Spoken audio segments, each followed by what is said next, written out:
de las fuerzas del partido y en qué lugar y de qué manera cada uno trabajaba. Pero yo creo que hay que volver a esa idea más simple, de que no todos son negociaciones políticas entre cuatro paredes. Hay que estar conectados con la gente, con lo que quieren y constantemente buscar el respaldo. Una democracia más directa, como muchas veces lo estamos viendo ahora, con propuestas que surgen de la gente. Yo creo que la tecnología, las nuevas generaciones hacen que eso es así y menos jerarquía en la política. Y así como tuvo una larga reunión con la calle, ¿intentó un acercamiento parecido con Larrañaga o alguien de Larrañaga lo intentó con usted, no? Sí, bueno, para empezar, desde el primer día después de la interna, todos los sectores del partido empezaron a trabajar juntos en el programa de gobierno. Era la primera instancia de diálogo político, formal o institucional, en las cuales todos los sectores trabajamos juntos en llevar adelante ese programa, que estaba liderado por quien ganó, pero que incluyó casi todas las ideas de todos los sectores para hacerlo más fuerte. Creo que es un programa mejor que el de cualquiera de los sectores y además yo estoy convencido que es el mejor programa de todos los partidos. Ese fue un logro concreto de trabajo en común en el cual todos los sectores pudimos hacerlo en armonía y además el resultado a mí me gusta. Sostenemos casi el 80% de nuestras ideas, de nuestro plan de todos, que está incluido en ese programa de gobierno. Y además estoy convencido que tiene las respuestas para los grandes problemas de hoy, porque al final de eso se trata. Ese programa de 5 años tiene que decir, este es el camino y la probabilidad de lograr resultados en esos 5 años en inseguridad, en el tema de la salud, en el tema del desempleo, que me preocupa tanto. ¿Cómo lo vamos a hacer? ¿Con qué tiempos? ¿Con qué presupuestos? Y entonces una respuesta ahí concreta, que se pudo trabajar en común con todos y en un diálogo permanente. Lo que no le llevaron en el programa común fue lo de los medicamentos, el programa Medifarm. Y eso, nosotros vamos a seguir adelante con todas las ideas que presenté. Y esa es una de las más importantes. Como decía, este octubre es más que nada una elección parlamentaria. Nuestro sector va a buscar una representación en el Parlamento que es propia del sector, además de apoyar a que el candidato del partido llegue al balotaje. Entonces, en esa bancada parlamentaria, con nuestro sector, seguimos adelante, apoyando las ideas que entraron en el programa común, pero con todas las otras que no entraron, porque eso hace nuestra identidad como sector. El tema de los jubilados y el acceso a los medicamentos es algo absolutamente realizable y del cual vamos a seguir luchando. Porque primero los jubilados hoy están en una situación desastrosa, ¿no? Esas jubilaciones de 10.000, 12.000, 14.000 pesos, con lo caro que está el Uruguay, es imposible vivir. Y además yo veo que en todos los países del mundo los jubilados y pensionistas tienen acceso a los medicamentos gratis. En nuestro país, una gran parte de los que están en ACE ya lo reciben. Entonces creo que es una medida de igualdad, una política social a quienes yo pienso son una de las franjas más vulnerables en nuestra sociedad hoy y que además determina a todo quien tiene un incentivo a trabajar. Porque estos jóvenes que empiezan su vida laboral, ¿qué perspectiva tienen cuando no consiguen trabajo? Y dicen, y si consigo trabajo y trabajo toda la vida, tendré que vivir con 10.000, 12.000 pesos. Entonces afecta todo el incentivo social. Esa, por ejemplo, esa idea es una que la vamos a impulsar si podemos desde el Parlamento o en cualquier negociación política para tratar de hacer la realidad. Que en todo este proceso post-internas, de acercamiento, de normalización dentro del partido, ¿qué papel jugó Beatriz Argimón, la candidata a vice, ahora presidenta del directorio? ¿Y qué vínculo ha tenido con usted? ¿Se ha reunido con ella? ¿Cómo se lleva con ella? Sí, yo me llevo muy bien porque desde el primer día fue mi vínculo con el partido. Cuando presenté mi agrupación nacional para ser candidato, fue con ella como autoridad máxima del partido, como presidenta, con quien interactué. Y siempre me recibió hasta en los momentos de más confrontación, con un absoluto respeto por el tema formal, por que era bueno que el partido tenga más candidatos. Entonces yo le valoro mucho eso. Hoy tenemos una relación muy buena, sigue siendo muy continua y es de más compañerismo, pero desde el principio, cuando las cosas no eran tan difíciles, siempre me recibió con mucha transparencia en todo el proceso electoral. Entonces sigue siendo, yo creo, una articuladora muy buena. Quizás como vicepresidenta esas cualidades hagan que tenga todas las condiciones. Yo lo viví en carne propia durante ese proceso. ¿Qué pasó con las denuncias y con la investigación que iba a hacer el Partido Nacional en torno a la denunciada campaña sucia en las internas? Creo que como la gran mayoría de todas las cosas que dijeron de mí, cayeron de madura, que no había ninguna realidad. Miren que a mí me acusaron de todo durante esta campaña. ¿Y al final qué quedó? absolutamente nada. Alguien que tenía ganas en un momento de su vida de dedicarse a su país, que hizo esa campaña con toda la fuerza y que terminó saliendo segundo del Partido Nacional. Hubiera quedado primero, o para otro fue una sorpresa. Bueno, fue una campaña como cualquiera, donde muchos que dijeron muchas cosas, hoy o ya me han pedido disculpas o quedó en el olvido simplemente porque no tenía sentido seguir con eso.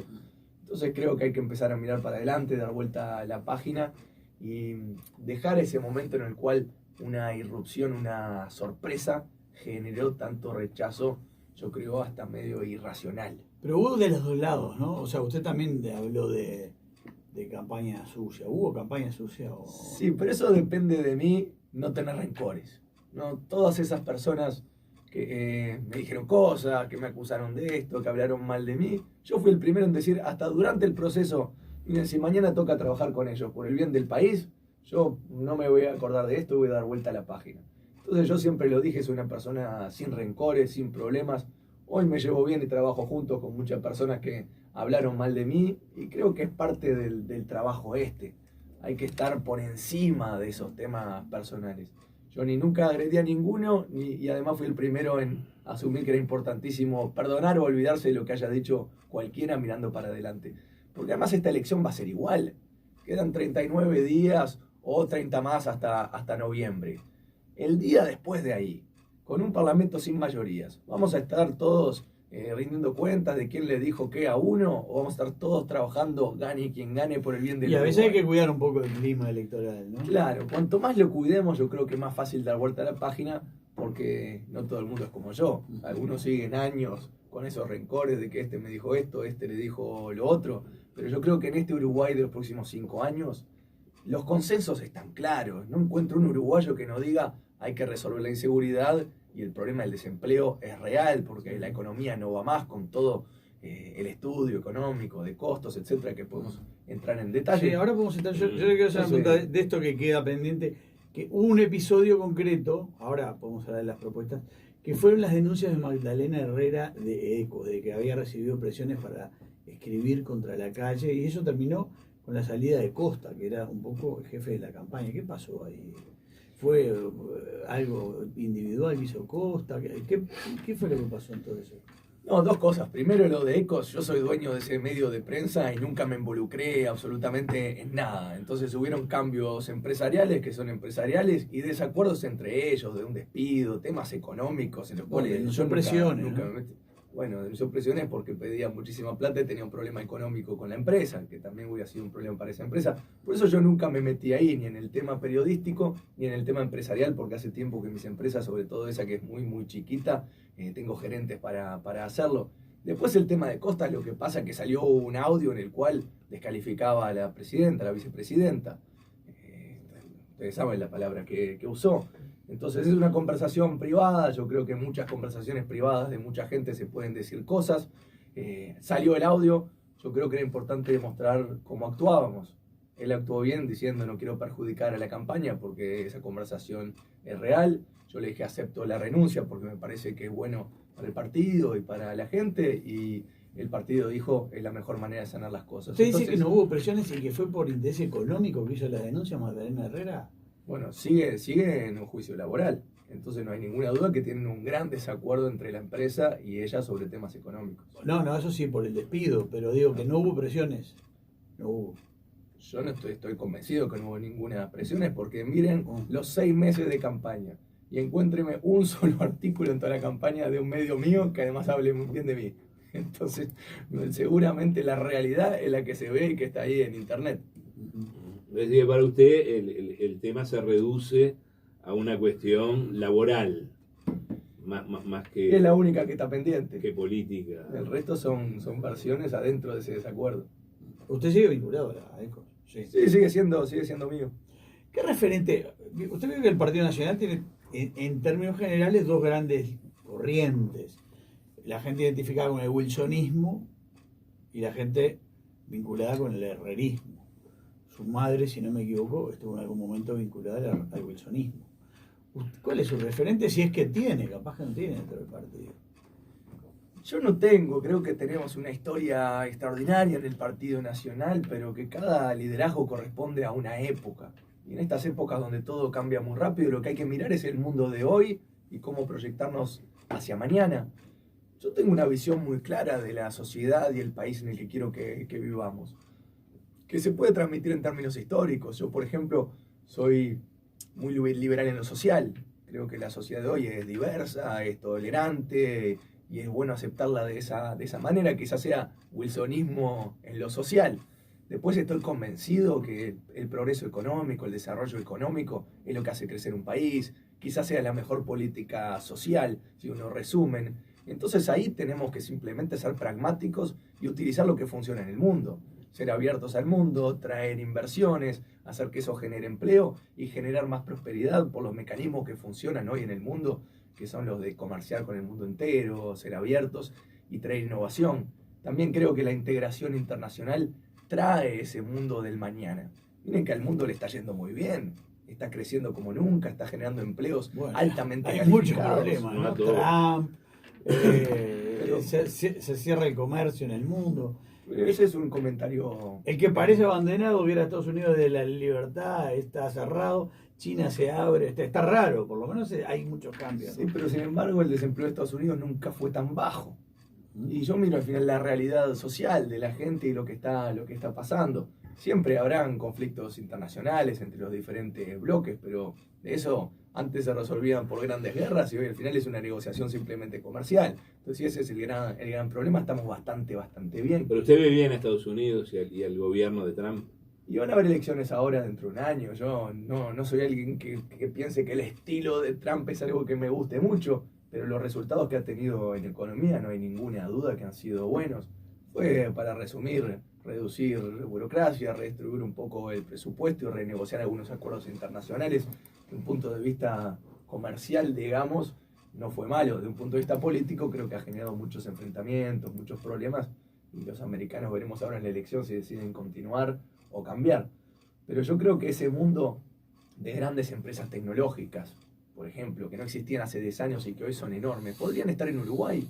Podríamos ser un hub de infraestructura, de tecnología, de trabajo altamente calificado. Eso lo tenemos a la vuelta de la esquina.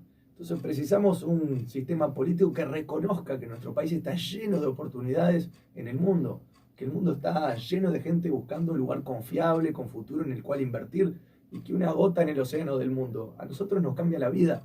Entonces yo veo que es muy posible tener un país que levante rápidamente. Andamos hablando de los grandes beneficios económicos que trae una inversión como UPM, más que tengamos discusiones sobre la negociación. Es una inversión cualquiera, podríamos tener 10 inversiones. La más grande de la historia del país. Exactamente, ¿no? ¿Y por qué no podríamos tener 10 de esas por año? Es una inversión que miren que a nivel del mundo no es gran cosa, y a nuestro país nos hace una diferencia gigante. Entonces por ahí va el modelo, porque siempre lo fue. No estamos destinados a ser simplemente un productor de commodities. ¿Y cómo se hace usted que está experimentado para atraer esas cifras acá al Uruguay? ¿Qué tendría que hacer el Uruguay? Se habla de mucha carga tributaria, sí. No sé, a ver. Es muy simple. Primero se tiene un país confiable en lo institucional. Ya lo tenemos. Por más que algunos digan lo estamos perdiendo, y yo creo que quizás sea verdad. Después se tienen condiciones competitivas. No podemos ser, por dar un ejemplo simple, tener el combustible más caro de toda la región no nos hace competitivos. La gente mira y agarra para otro lado, que sea un consumidor, un turista o una gran empresa. Y una vez que se generan marcos jurídicos que correspondan a lo que las nuevas tecnologías precisan, porque también ahí hay mucho cambio rápidamente que precisan marcos regulatorios y jurídicos, se sale a promocionar y a buscar esas inversiones y esa gente. Uno de mis grandes desacuerdos con este gobierno es la falta de una política internacional que realmente vaya a buscar y a presentarse en el mundo, porque lo veía del otro lado. Yo veía a todos los países de Latinoamérica con sus grandes delegaciones comerciales, con los presidentes yendo a buscar inversiones en el mundo entero, y nosotros un poquito quedados acá, es más, con un filtro de ideología en muchas de nuestras negociaciones comerciales, como lo hemos visto con Venezuela o casos como esos. Entonces eso se implementa de un día para el otro, con un buen equipo, con una visión del mundo y entendiendo más o menos dónde están las oportunidades, que hoy son esas tecnologías, son la productividad, el campo, por ejemplo. Hoy hay una cantidad de tecnologías orgánicas, que tienen tanto rinde como las genéticamente modificadas, que podríamos implementar, subvencionar y transformar nuestra agricultura. ¿El peso del Estado? Bueno, yo ahí me preguntabas antes de wilsonismo, herrerismo, los conceptos ideológicos. A mí me gusta un Estado fuerte, que dé garantías, pero que funcione y sea productivo. No creo ni que hay que reducir el Estado a su mínima expresión, pero tampoco me gusta un Estado que sea un palo en la rueda. Cuando veo el nivel de burocracia a quien quiere emprender. Yo hablaba con jóvenes el otro día, de esos pocos que todavía tienen ganas de salir adelante, de armar una empresa, de contratar personas, que ven el futuro con optimismo. Decían las complicaciones que tienen que vivir, de ventanillas a timbres, a sellos, para simplemente lanzar una empresa. Bueno, hoy no tenemos las condiciones para justamente hacer que nuestro país sea más dinámico en ese aspecto. Y por el tamaño que tenemos podría funcionar muy rápido. La digitalización de todos los trámites debería ser algo de un día para el otro, no como seguimos viviendo todo lo que hay que hacer, que ahora tengo que ir a buscar un pasaporte mañana y hay que hacer cola y pedir número. Y es demasiado en el mundo de hoy, tenemos toda la posibilidad de incorporar eso, pero hace falta una cabeza un poco distinta. Entonces, qué más lindo que un Estado que funcione en todos sus aspectos, pero que además sea rápido, sea eficiente, no sea el presupuesto más alto de la historia, como tenemos hoy, y sin embargo, ¿quién tiene la impresión que tenemos los mejores servicios de la historia? Por lo menos los números dicen que en seguridad no, en salud tampoco, en educación tampoco. Entonces ahí es donde tenemos que trabajar. Uh-huh. Usted hablaba del campo Sartori. Uruguay, ¿qué debe apostar? ¿A dónde debe apostar más? ¿A la forestación, al árbol, a la ganadería, a la vaca, a los granos, a la soja? Yo creo que a todo eso, pero con el más alto valor agregado y la visión más clara de dónde están los mercados nicho que más oportunidades tienen. Entonces, en la carne tenemos que apostar a carne de calidad para los mercados más caros del mundo. Estamos negociando ahora cuotas. Sobre la cuota tenemos mucho más rentabilidad que lo que queda afuera y termina vendiéndose a China muy barato. En la forestación es un lindo ejemplo de cómo hablábamos de marcos regulatorios. No teníamos un árbol en Uruguay hace 20 años, se pasó una ley que simplemente decía, si plantan árboles en tierras que no son muy productivas, le hacemos una exoneración de impuestos. 20 años más tarde, es el primer rubro de exportación de nuestro país y con industria y valor agregado que podría llevarse más adelante. Entonces tenemos que tener esa visión en todos los rubros agropecuarios que tenemos, porque es un recurso natural único en el mundo y que cada vez va a ser más valioso, cuidando el medio ambiente, teniendo regulaciones buenas para mantener la calidad. A mí me gusta mucho la ley de rotación de suelos, que se pasaron, por decir buenas cosas que se hicieron también en este gobierno, con este partido de gobierno, para que mantiene ese gran recurso que tenemos, que son los suelos, el agua de nuestro país, para las próximas generaciones. Bueno, ese pensamiento a largo plazo, pero dándole el máximo de valor agregado a cada cadena para que esa rentabilidad se quede en Uruguay y genere puestos de trabajo más capacitados que simplemente plantar y cosechar soja. Bueno, tratemos de llevarlo un poquito más adelante. Sí.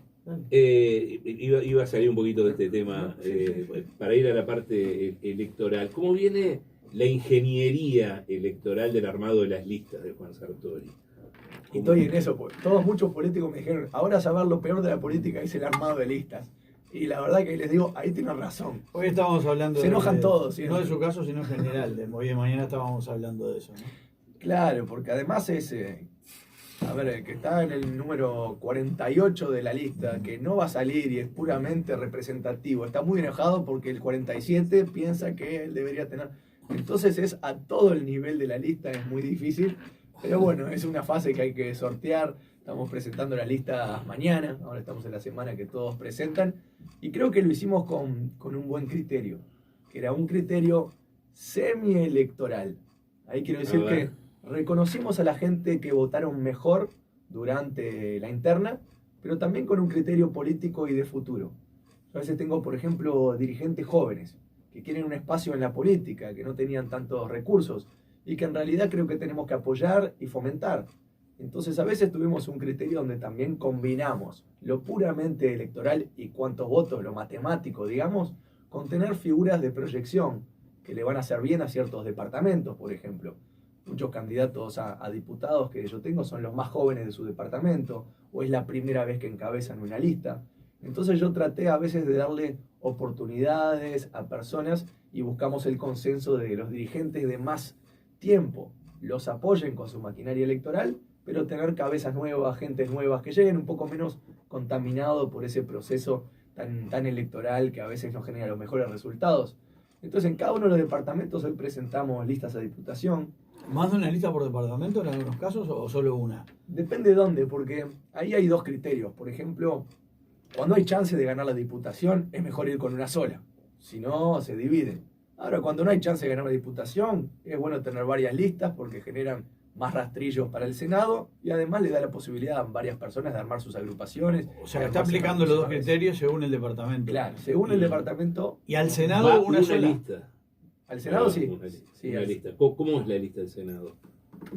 Yo encabezo la lista del Senado, me acompaña Alem García, ahí también hablando de cómo armamos equipo, porque él tiene muchísima experiencia legislativa, yo ninguna, la mía más ejecutiva, entonces armamos ahí un buen equipo. Después sigue Verónica Alonso, que ya tiene su mandato de legisladora, una legisladora de mucha experiencia. Después viene Pablo Viana, un joven, fue mi jefe de campaña, un joven de unos 30 años, que tiene la edad justita mínima para poder ser senador, si sale. Sería uno de los más jóvenes. Entonces una mezcla ahí de experiencia, ejecutividad y un armado ahí en equipo, que yo creo que va a dar buenos resultados en el Parlamento. Que va allí. ¿Y su primer suplente es Alem también? Es Alem. Voy yo, Alem García va como suplente también. Yo creo que se armó ahí un buen equilibrio para un Senado que logre resultados, que sea ejecutivo, que esté ahí, que sea un sector nuevo que accede por primera vez al Parlamento y que pueda venir con una visión distinta. Pero vamos a hacer mucho porque según las proyecciones en el próximo Senado va a haber mucha gente que viene por primera vez, hasta algunos partidos políticos que tendrían representación por primera vez. Entonces va a ser un Senado interesante. Sí.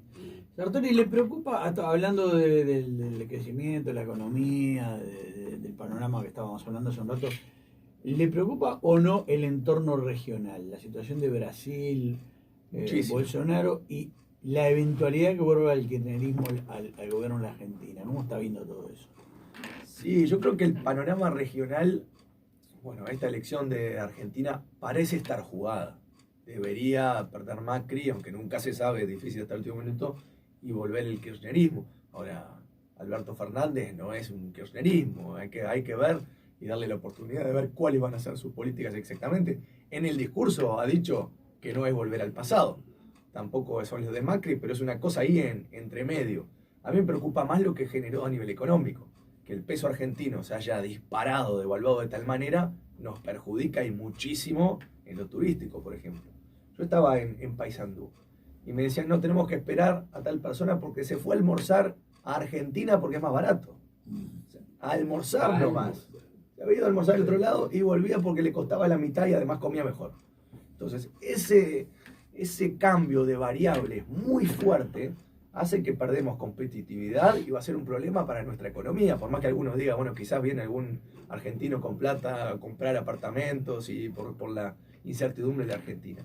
Y además en lo ideológico, yo espero que no vuelva a enfrentar Latinoamérica en dos bloques, porque ahora tenemos México, Venezuela, Argentina, medio con una ideología similar y muy amigos, enfrentados a un Brasil que cada vez más dice, yo me arreglo con Estados Unidos y ustedes arréglense solos, y nosotros entre medio de eso con un Mercosur que no funciona, con problemas económicos, con una Argentina que nos pega duro y un Brasil que capaz no nos da mucha importancia. Entonces ahí yo creo que nuestro modelo tiene que ser más que nunca independiente. Claro, pero del Mercosur no nos podemos ir. A mí me gusta, yo no tengo ninguna duda que el mejor modelo, el que mejor nos va a ir a nosotros, es mantenernos en el bloque regional. Es más, ir a por un acercamiento entre el Mercosur y la Alianza del Pacífico para que sea más grande, pero requiriendo absolutamente flexibilización del decreto que nos da la posibilidad de firmar acuerdos independientes. Medio como Suiza, que es parte del espacio económico europeo, pero tiene más de 100 acuerdos bilaterales con otros países para industrias que les sirven. Porque a nosotros es muy fácil para Uruguay firmar un acuerdo internacional, porque no somos una gran amenaza para un país. En cambio, un Brasil, una Argentina, otro país lo estudia muy cercanamente. Entonces, un Uruguay que pueda mañana firmar un acuerdo rápidamente con China, con Estados Unidos, con países de Europa, con países del Medio Oriente, y que cada uno de esos acuerdos traiga inversión, baje aranceles, le permita a alguna industria nacional desarrollarse, creo que hoy es fundamental. Más si estamos viendo, como tú decías, un Mercosur donde no se van a entender Argentina y Brasil y va a caer en ninguna decisión. Entonces ese contexto regional yo creo que hay que analizarlo y tener una estrategia de país muy uruguaya de qué es lo que nos sirve a nosotros. ¿Bolsonaro cómo lo ve? ¿Le preocupa? Y ahora está en el hospital, sigue medio complicado ahí con el presidente. A mí no me preocupa, yo hasta ahora las reformas que he visto hacer creo que eran necesarias. Y Brasil venía de un caos institucional, un quiebre absoluto por casos de corrupción al más alto nivel. Un país tan grande, en un quiebre institucional tan grande, creo que necesitaba un poco de ordenamiento. Entonces, Bolsonaro creo que está trabajando bien. Vamos a ver, ahora son mandatos más cortos, van a haber elecciones rápido en Brasil. Pero creo que en muchos aspectos está trabajando bien y nosotros tenemos que ir a trabajar con Brasil. También ahí es un interés absoluto. Miren, hoy el otro día hablábamos, nuestro socio comercial más grande es China. En toda la discusión de que democracia, no es democracia, Venezuela, etcétera. Bueno, no hay duda que en China no hay ninguna democracia. Nadie cuestiona que estemos comerciando con China porque nos sirve. Entonces hay que separar ahí también las dos cosas. Lo que son un interés económico, comercial, de desarrollo y lo que es una pelea política por defender ideas nuestras en el mundo. Hablando de Brasil, ayer estuvo reunido con el vicepresidente de Brasil, el candidato a la presidencia por Cabildo Abierto, el general Guido Manini, hablando sobre los temas de actualidad, los